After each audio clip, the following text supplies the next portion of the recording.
ప్రభువైన యేసు నామములో వందనములు. శుభోదయం. యేసయ్య మాటను ఈ కార్యక్రమానికి ప్రేమతో నేను మిమ్మల్ని ఆహ్వానిస్తున్నాను. ఈరోజు ఈ ఉదయకాల సమయంలో మత్తయి సువార్త 26వ అధ్యాయము 14, 15, 16, 3 వచనాలు ధ్యానించుకుందాం. అప్పుడు 12 మందిలో నొక్కడు ఇస్కరియోతు యూదా ప్రధాన యాజకుల యొద్దకు వెళ్ళి, నేనాయనను మీకు అప్పగించిన ఎడల నాకేమిత్తురు అని వారిని అడిగాను. అందుకు వారు 30 వెండి నాణెములు తూచి వానికి ఇచ్చిరి. అప్పటి నుండి ఆయనను అప్పగించుటకు తగిన సమయము కనిపెట్టుచుండెను. ఈ యొక్క సందర్భంలో యేసయ్య మనకు నేర్పించిన పాఠం ఏమిటంటే, లోకంలో అనేక మందికి మనం నమ్ముతాం, మనం చేర్చుకుంటాం, మన వాళ్ళగా మనం భావించి ఆదరిస్తాం. కానీ వారే మన జీవితానికి ఎంత దారుణమైన స్థితిలో మనను అమ్మి మన బ్రతుకు నుంచి వారు ఎంతో కొంత లాభము సంపాదించాలని వారు ప్రాకులాడుతూ ఉంటారు అనేది గమనిస్తున్నాం. వాస్తవానికి ప్రభువైన యేసుక్రీస్తు వారి జీవితాల్లో ఆయన దేవునికి నమ్మకం కలిగి ఉండాలి అని, పరలోక రాజ్యము సమీపించింది, మారు మనసు పొందుడి అని దేవుని పట్ల నమ్మకత్వం కలిగి ఉండడానికి ఆయన బోధించడానికి వచ్చి ఉన్నాడు. ఆయన బుద్ధి జ్ఞానముల సర్వ సంపదములు కలిగిన మహా గొప్ప మహిమగల దేవుడు. ఈ యావత్ సృష్టి ఆయనవే, సమస్తము కలిగినవి ఆయన మూలంగానే. తను నమ్మి తనను ప్రేమించే వారికి సమృద్ధిగా కలిగించే దేవుడు అని ఇక్కడ ఇస్కరియోతు యూదా అని చెప్పే వ్యక్తి 12 మంది అపోస్తుల మధ్య, 12 మంది శిష్యుల మధ్య ఈయన ఒక శిష్యుడై, ఈయన ఆర్థికమైనటువంటి ఆశయాలు కలిగిన, స్వార్థ బుద్ధి కలిగినటువంటి వ్యక్తి. ఈ స్వార్థ బుద్ధి కలిగిన వారు ఎక్కడున్నా సరే వారి మనసంతా డబ్బుల మీద ఉంటుంది. ఈరోజు సంఘంలో కానీ, సమాజంలో కానీ, గ్రామాల్లో కానీ మంచి కార్యములు చేస్తామని చెప్పి అనేక మంది పూనుకుంటుంటారు. కానీ కొంతమంది డబ్బులు చెల్లగొడుతున్నారు, డబ్బులు తీసుకుంటున్నారు అని చెప్పి ఇతరుల మీద నేరారోపణ చేసి వారి చేతుల మీదకి ఆ డబ్బులు వచ్చినప్పుడు దానిని వారు ఏ రీతిగా ఖర్చు పెట్టాలో, ఏ రీతిగా దాన్ని తినాలో యోచిస్తూ ఉంటారు. స్వార్థ బుద్ధి కలిగినటువంటి వ్యక్తులకు ఉన్నటువంటి మనస్తత్వం గురించి ప్రభువారు ఇక్కడ మనకు నేర్పిస్తున్నాడు. యేసు ప్రభును హతమార్చాలని ప్రధాన యాజకులు, అధికారులు ప్రయత్నిస్తున్నారు. అయితే యేసును ఎలా పట్టుకోవాలి, ఎలా తనను హతమార్చాలి, ఎలా తనను మనము చేజిక్కించుకోవాలి, వారు ఎంతో ఎదురు చూస్తున్నప్పుడు ఇస్కరియోతు యూదా అనబడిన ఈయన తను ఆశించినంత మొత్తము తనకు సంఘములో లేక సహవాసంలో యేసు ప్రభు ద్వారా దొరకట్లా. చర్చి ఎందుకు ఈరోజు మానుకుంటున్నారు జనులు అంటే, చర్చిలో వారికి పదవి కావాలి, అధికారం కావాలి, డబ్బులు కావాలి, లెక్కలు కావాలి. వారు ఏమి చేయరు, ఏమి ఇవ్వరు. కానీ ఇతరులు ఇచ్చిన దాంట్లో వారి ఆధిపత్యాన్ని చూపించాలని ఆశపడుతూ ఉంటారు. అలా జరగకపోయినప్పుడు సంఘం మీద దుమ్మెత్తిపోసి వారు బయటికి వెళ్ళిపోతూ ఉంటారు. వారి సంఘం గురించి కానీ, కుటుంబం గురించి, భార్య భర్త గురించి, భర్త భార్య గురించి ఇతరుల దగ్గర తప్పుడుగా మాట్లాడుతూ వారు చాలా దారుణమైన స్థితిలోనికి వెళ్ళిపోతూ ఉంటారు. ప్రియదేవుని యొక్క బిడలారా, ఈ ఉదయకాల సమయంలో ప్రభువైన యేసుక్రీస్తు వారు మనను జ్ఞాపకం చేస్తూ ఉన్నారు. ప్రభువైన యేసుక్రీస్తు వారు మనకు బోధించేటటువంటి ఈ అమూల్యమైన మాటల్లో మనం గమనించగలిగితే, ఈ ఇస్కరియోతు యూదా అనబడినటువంటి వ్యక్తి తను చాలా కాలం నుంచి ఆర్థికమైనటువంటి లాభదేవులు చూసుకుంటూ ఉన్నాడు. ఎప్పుడైతే యేసు ప్రభు వారు తన కాలము సమీపమైంది, మరి ఆయన చనిపోబోతున్నానని చెప్పారో, అయ్యో ఇంతకాలం నేను కనిపెట్టింది, నాకైతే ఏ లాభము లేదు అని తన మనసులో అనుకొని ఈ చివరి ఘట్టంలో అయినా ఏదో విధంగా నేను యేసు ప్రభువును బట్టి నేను సొమ్ము చేసుకోవాలి, నేను బాగుపడాలి అని ఆశ కలిగి ఆయన పరిచయుల దగ్గరికి వెళ్ళిపోతా ఉన్నాడు. పరిచయుల దగ్గరికి వెళ్ళి, నేను ఆయనను మీకు అప్పగింతును, మీరు నాకు ఎంత వెల చెల్లిస్తారు అని అడిగినప్పుడు, దేవుని యొక్క వాక్యంలో నిర్గమకాండములో మరి మోషే ధర్మశాస్త్రం ద్వారా ఒక దాసుడికి గనక కొనాలంటే 30 మరి వెండి నాణేలు వారిచ్చి ఒక దాసును కొనుక్కుంటారు. అలాగే జకర్య గ్రంథంలో కూడా ప్రవక్త జకర్య చెప్తూ, దేవుని యొక్క మంద కాస్తున్నటువంటి వారికి, గొర్రెల మంద కాస్తున్నటువంటి పనివానికి వారు తూచి మరి 30 వెండి నాణెములు ఇచ్చారు. ఆ వెండి నాణెలతో మరి అది కుమ్మరి వాని పొలాలు కొన్నట్లుగా కూడాను ప్రవచనాత్మకంగా కొన్ని మాటలు వ్రాయబడినవి. యేసు ప్రభువారి గురించి ఈ యొక్క ప్రధాన యాజకులు వీరందరూ యేసు ప్రభువారు అందరి పరిచారకుడు, అందరికీ సేవ చేయడానికి వచ్చాను అనే మాట వారి హృదయానికి తాకి, ఆయన గొప్పవాడు కాదు కదా, ఆయన యజమానుడు కాడు కదా, ఆయన కేవలం పనివాడు, దేవుని పని చేయడానికి వచ్చానని ఎన్నో మార్లు ఆయన చెప్పాడు. తండ్రి చిత్తము నెరవేర్చాలి, తండ్రి పని తుదముట్టించాలి అని ఆయన చెప్పిన మాటలు వారు గుర్తు తెచ్చుకొని యేసు ప్రభును ఒక బానిస కింద వారు భావించి ఈ ఇస్కరియోతు యూదకు ఒక 30 వెండి నాణేలు తూచి ఆయన చేతికి ఇచ్చినట్లుగా ఈరోజు వాక్యములు మనం చూస్తున్నాం. నేను ఆయనకు మీకు అప్పగించడానికి నాకు ఏమి ఇస్తారు అని అడిగినప్పుడు వారు 30 వెండి నాణెములు తూచి ఆయన చేతికి ఇచ్చారు. నమ్మిన వారే అమ్ముకుంటున్నారు అని అనేక మార్లు మనము వింటుంటాము కదా. బైబిల్లో ఆ సత్యాన్ని మనం చూస్తున్నాం. ఈరోజు దేవుని నమ్ముకున్న బిడ్డలు లోకపు ఏదో లాభదేవీల నిమిత్తము మన తోటి సహోదరికి కానీ సహోదరులు కానీ మన దేవునికి కానీ అమ్మేవారమై ఎప్పటికీ ఉండరాదు. మన సహోదరుల నిమిత్తం ఇతరులకు మనము బానిస అయిపోయి, ఇతరులకు మనం అమ్ముడు పడిపోయి, ఇతరులు లాభాల నిమిత్తము మన వాళ్ళని మనం నిందించడం అనేది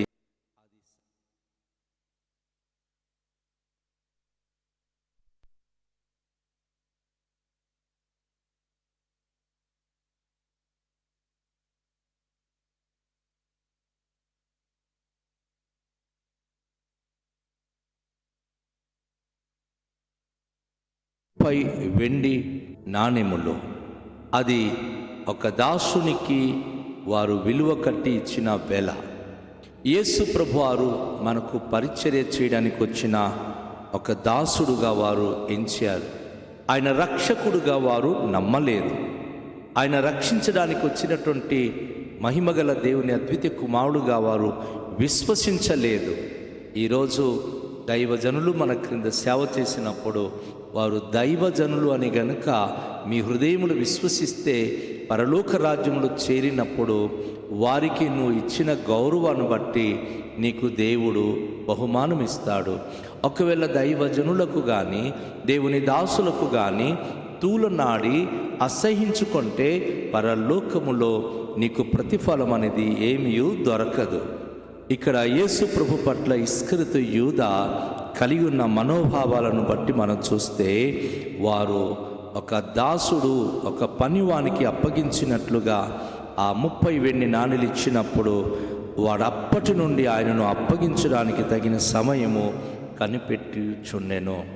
లేరా ఇటువంటి భక్తులు తోటి వారికి అప్పగించడానికి, తోటి వారి మీద నేరారోపణ చేయడానికి, తోటి వారిని విమర్శించి తను పడిపోతే సంతోషంగా గంతులు వేయడానికి క్రైస్తులుగా బ్రతుకుతూ కూడా, తోటి సహోదరులుగా బ్రతుకుతూ కూడా ఒకరి పతనాన్ని కోరుకునే మనస్తత్వము ఎంత దౌర్భాగ్యం అంటే అది ఖచ్చితంగా నరక పాలు కాబోతుంది. అలాంటి వ్యక్తులకు నరకము తప్పదు. తోటి వారికి ప్రేమించు అని ప్రేమ నేర్పించింది ప్రభువు కానీ తోటి వారికి నష్టము కలిగించి తోటి వారికి ఇబ్బందులు కలిగించాలని ప్రభు తన సందేశంలో ఎప్పుడూ చెప్పలేదు. కనుక ఈరోజు ఈ యొక్క విషయంలో మనం గమనిస్తున్నప్పుడు యేసు ప్రభువారు మానవ జీవితంలో తను పరిచర్య చేయడానికి సేవను అందించడానికి వచ్చిన ఆయనను ఒక బానిస కింద లెక్కించి, బానిసకున్న వెల 30 వెండి నాణెములు కనుక ఆ వెండి నాణెములు ఇస్కరియోతు యూదకు ప్రధాన యాజకులు అధికారులు అప్పగించి ఆయనకు పట్టుకోవాలని పొంచి ఉన్నారు, ఎదురు చూస్తున్నారు. నా ప్రియ సహోదరుడా, సహోదరి, నీ జీవితంలో నీ తోటి సహోదరుడికి కానీ నీ సహోదరిని కానీ ఎప్పుడైనా చిక్కించి వారికి పట్టుకోవాలి, వారికి గాయపరచాలి, వారికి ఇబ్బందులు కలిగించాలని నీ మనసులో భావిస్తున్నావా? ఎవరైనా నీకు ఏదైనా ఇస్తామో వారి గురించి నాకు చెప్పుమని చెప్పినప్పుడు నువ్వు ఆతురపడి వారి గురించి నువ్వు ఏదైనా బ్యాడ్ చేయాలని ప్రయత్నిస్తున్నావా? ఒకరోజు నువ్వు మెడకే అది చుట్టుకుంటుంది. ఆ అపాయము లేక నిరపరాధుల యొక్క దోషములు నీకే అంటుకుంటుంది. ఇస్కరియోతు యూదా జీవితంలో తన ఇల్లు విడువబడింది, ఆయన ఇల్లు పెంటకుప్పయింది, మహాభయంకర నాశనము తనకు సంభవించినట్లుగా మనము చూస్తాం. కనుక వద్దు, ఒకరి విరుద్ధంగా వెళ్ళి ఒక వ్యక్తికి మనము ఎక్కడో చిక్కించి నష్టము కలిగించనన్న ఆలోచన మనకు వచ్చిన ఆ క్షణము నుండి వారికి పతనము కాదు, పతనము మనకు వెంబడిస్తుంది, వెంటాడుతుందన్న సంగతి మర్చిపోమకండి. ప్రతి విశ్వాసి, ప్రతి తోటి సహోదరుల పట్ల మంచి మనోభావము కలిగి ఉండాలి తప్ప ఎవరు లంచం ఇచ్చినప్పుడు, ఎవరు తిండి పెట్టినప్పుడు, ఎవరు మన సహాయం చేసినప్పుడు మన తోటి సహోదరుల పట్ల మన విరుద్ధ భావంతో వారి నష్టాన్ని కోరుకునే మనస్తత్వాలు మన ఎప్పటికీ కలిగి ఉండకూడదు. అది మనకు ఎంతో ప్రమాదం, అది ఎంతో మనకు నష్టకరము. మనకు కానీ మన కుటుంబాలకు కానీ అది క్షేమము కాదు. యేసు ప్రభుతో 3.5 సంవత్సరాలు జీవించిన వ్యక్తి అయినప్పుడు కూడాను యేసునే విరుద్ధంగా వెళ్ళి ఆయన యేసుని అమ్మి చివరిగా ఆయన ఆత్మహత్య చేసి చనిపోవడం అనేది జరుగుతుంది. నా సహోదరుడా, సహోదరి, సేవకుల విరుద్ధంగా కానీ సంఘ విరుద్ధంగా కానీ వెళ్ళి నువ్వు ఏమి లాభము సంపాదించుకోలేవు. ఆవశ్యకంగా ముందుకు నీకు అపాయము పొంచి ఉన్నది. దేవుని సేవకుని కుటుంబానికి కానీ సంఘానికి కానీ విరుద్ధంగా వెళ్ళి ఏవైనా లాభము సంపాదించాలి అనుకుంటే అది నీకు అపారమైన నష్టము కలిగించబోతోంది. నీకు చాలా ఘోరమైన అవమానమును కలిగించబోతోంది.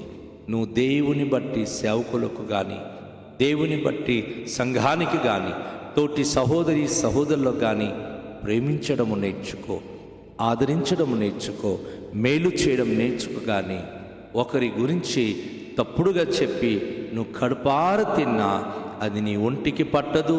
నువ్వు తెచ్చిన సొమ్ము నీ ఇంట అది నిలువ ఉండదు. ఆవశ్యకంగా అది నీ ప్రాణానికే ముప్పు, అది కుటుంబానికే నాశనము. ఈరోజు అలా చేసి అనేక కుటుంబాలు సంఘములో పాడైపోతున్నారు, దిక్కులేని చావు చనిపోతున్నారు. ఎందుకంటే ఒకరికొకరు విరుద్ధంగా ఉండకూడదు. ప్రేమ కలిగి దేవుని మాటలకు విధేయత కలిగి ఉండుమని ప్రభు చెప్తా ఉన్నారు. కనుక రండి, ఈశ్వరు తలలు ఉంచుకొని దేవునిలో మనము ప్రార్థన చేద్దాం. మిక్కిలి దయగలిగిన పరలోకపు తండ్రి, ఈ సమయంలో మీరు మాకు నేర్పించిన మాటలు పాటలు కొరకు వందనాలు. నమ్మిన వారికి మోసము చేయడము, నమ్మకమున్న చోట వమ్ము చేసి వారి జీవితాలు కీడులో కల్పించడం ఎంత ప్రమాదమో. అట్టి కుటుంబాలు, వారి గృహాలు పెంటకుప్పగా మారి వారి జీవితానికి ఊహించిన అపాయములో చిక్కుకుంటున్నారు అని ప్రభువా ఇస్కరియోతు యూదా జీవితం ద్వారా మాకు పాఠాలు నేర్పించారు. ఏ బిడలు ఎవరి విరుద్ధంగా వెళ్ళి పట్టించాలని, మోసము చేయాలని, కీడు చేయాలని యోచించక మీరు మాకు నేర్పించిన అత్యుత్తమమైన పాఠాలు, మీ పొరుగువానికి ప్రేమించుమన్న మాటలే ప్రతి గుండెలో పెట్టుకుంటే ప్రేమ కలిగినప్పుడు, ప్రేమ చూపినప్పుడు మేము నీ ప్రజలమై మీ రాజ్యంలో చేరే భాగ్యవంతులము కాగలము. కనుక ఈ ఉదయము మీరు మాతో నేర్పించిన మాటలను బట్టి మీకు స్తుతిస్తూ, ఎవరిని ద్వేషించక ఎవరిని కీడు కల్పించక, ఎవరి నాశనము కోరుకొనక, అందరికీ మంచి చేయాలని, అందరినీ ప్రేమించాలని, ఆదరించాలని అట్టి మంచి మనస్సు మా జీవితాలకు దయచేసి మీ కృపలో నడిపించమని యేసు నామములో ప్రార్థిస్తున్నాము తండ్రి. ఆమేన్. అందరికీ షాలోం. ప్రభు మిమ్ములను దీవించునుగాక.